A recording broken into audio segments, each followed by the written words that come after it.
A frantic search for 4 children, including a 2-year-old boy, who disappeared during a blizzard in rural Alaska ended with good news.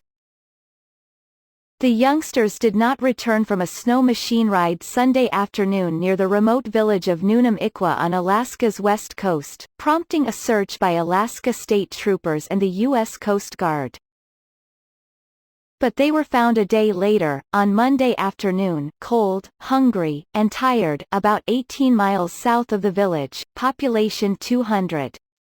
They were transported to Bethel, where they are being treated for severe hypothermia, KTUU reports. It immediately brought me to tears, Alfonso Thomas, the father of 2-year-old Trey Camille, told a local TV station in Anchorage. I never would have thought that he would make it. Being 2 and with weather like that, people usually don't make it, tough kids, all of them. Troopers reported blizzard conditions that made the search difficult. The children, who were all related, 14-year-old Christopher Johnson, 8-year-old Frank Johnson, 7-year-old Ethan Camille, and Trey, found shelter overnight and were eventually rescued.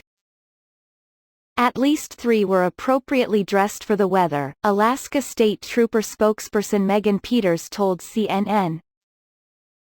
Their mother told KTUU the outing was supposed to be short but, it became an hour and the weather started being bad, and that's when we called for someone to go out and look.